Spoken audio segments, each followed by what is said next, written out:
Assalamualaikum warahmatullahi wabarakatuh. Halo teman-teman, perkenalkan nama saya Muhammad Panji Priambudi, mahasiswa dari Universitas Muhammadiyah Metro, program studi Pendidikan Sejarah. Di sini saya akan menjelaskan sedikit tentang materi liberalisme. Oke, simak videonya. Liberalisme merupakan paham atau ideologi yang menganut dan menjunjung tinggi kebebasan dan persamaan hak individu dalam berbagai aspek kehidupan, baik di bidang ekonomi, politik, sosial, agama, ataupun hal lainnya yang menyangkut harkat hidup banyak orang. Pengertian liberalisme. Liberalisme dapat juga diartikan sebagai paham dan tradisi politik yang terfokus pada kebebasan dan persamaan hak bagi setiap individu di dalam masyarakat. Hal ini berarti suatu negara dan pemerintahannya harus menghormati serta perlindungan kebebasan dan hak setiap warganya di dalam berbagai aspek kehidupan manusia. Orang-orang yang menganut paham ini disebut dengan liberalis. Ideologi liberalis ini pada umumnya muncul dalam sistem demokrasi karena adanya kedua sama-sama mengusung konsep kebebasan, tetapi meskipun paham ini mengusung kebebasan individu, kebebasan tersebut tidaklah kebebasan tanpa batas, namun dapat keteraturan dan harus bisa bertanggungjawabkan. Jadi, dapat keteraturan dalam ideologi ini dengan kata lain bebas, bukan bebas yang sebebas-bebasnya. Liberalisme merupakan salah satu jenis paham atau ideologi yang mengedepankan kebebasan atau kemerdekaan individu di dalam semua aspek, baik dalam bidang politik, ekonomi, sosial, agama, dan lain sebagainya. Paham ini ialah paham yang menolak apapun bentuk pembatasan terhadap suatu individu. Sejarah liberalisme. Liberalisme muncul pada saat peristiwa revolusi Prancis yang terjadi pada abad 18 dahulu. Peristiwa revolusi Prancis ini disebabkan karena adanya kepincangan sistem dan kesenjangan sosial yang terjadi di masyarakat yang sangat mencolok. Pada waktu itu di negara Prancis masih terdapat golongan dalam masyarakat. Terdapat golongan tertentu yang mendapatkan keistimewaan yang tidak mungkin didapatkan oleh golongan lainnya. Kenyamanan dan hak istimewa itu hanya dapat dirasakan oleh mereka dari keluarga kerajaan dan pemuka agama, sedangkan masyarakat lainnya yang kaya dan yang miskin harus patuh pada masyarakat dari golongan istimewa atau kalangan atas. Masyarakat dari golongan di luar kerajaan yang tanpa hak menuntut kemerdekaan dan kebebasan mereka tibalah pada puncaknya, yaitu tahun 1789. Terjadi revolusi yang kemudian menjadi awal terbentuknya golongan liberal atau liberalisme. Paham liberalisme ini kemudian menyebar luas ke berbagai negara lainnya seperti di Eropa yang kemudian diterima dan mendapat dukungan.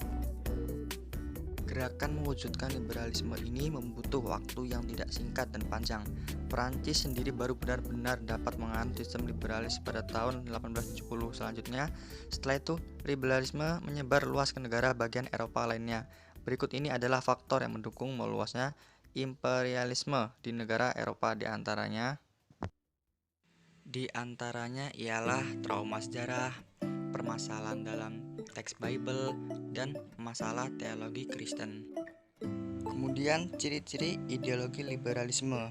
Dalam suatu ideologi pasti memiliki ciri-ciri atau karakteristik. Berikut ini merupakan karakteristik atau ciri-ciri liberalisme diantaranya sebagai berikut. Yang pertama, setiap individu memiliki kesempatan sama.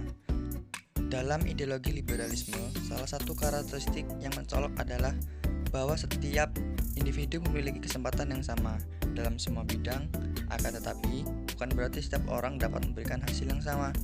Persamaan hak dan kesempatan ini merupakan hal yang wajib ada di dalam ideologi ini, sedangkan hasil yang nantinya akan diperoleh setiap individu berdasarkan pada banyak faktor, misalnya keterampilan, kerja keras, sumber daya, dan lainnya. Kemudian yang kedua ialah berhak mendapat perlakuan yang sama.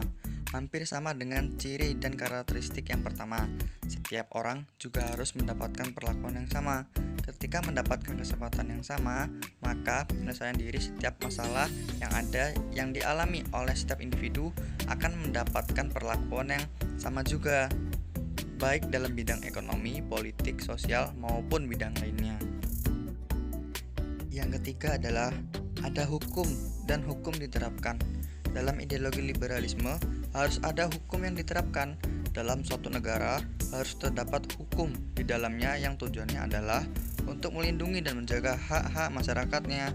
Dalam suatu negara yang mengusung ideologi liberalisme, menetapkan patokan hukum tertinggi yang menghargai hak-hak kebebasan dan persamaan kedudukan setiap individu di mata hukum.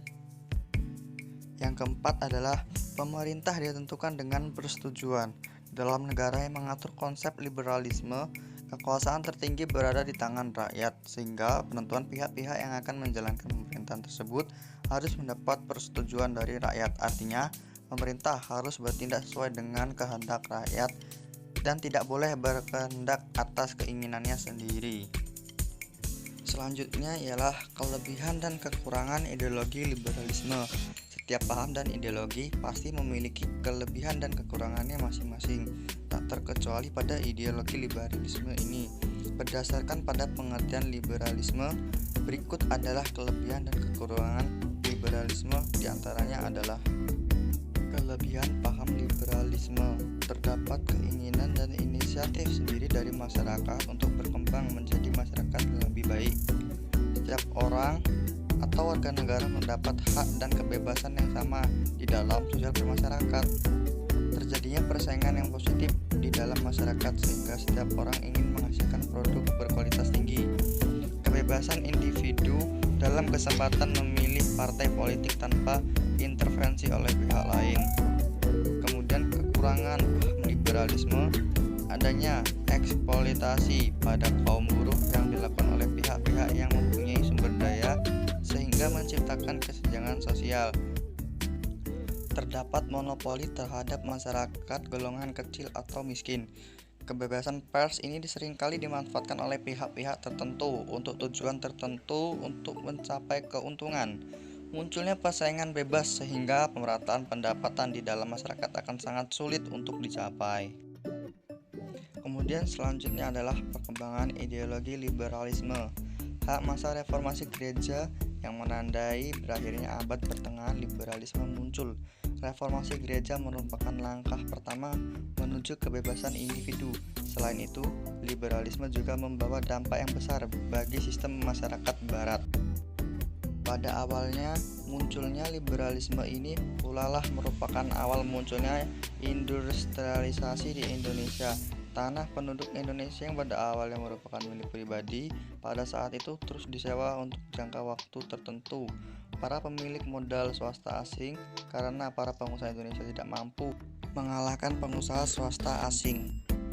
Menurut beberapa ahli, pengaruh gerakan liberal terhadap Indonesia secara umum adalah penghapusan tanam paksa, penanaman modal asing di Indonesia, usaha kerajinan rakyat terdesak, barang-barang impor, dan lain-lain.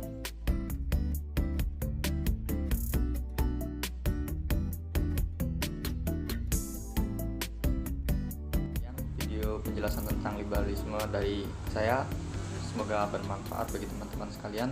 Bila ada tutur kata yang salah atau kurang berkenan di hati teman-teman sekalian, saya mohon maaf. Saya akhiri. Bila taufiq wal hidayah. Wassalamualaikum warahmatullahi wabarakatuh.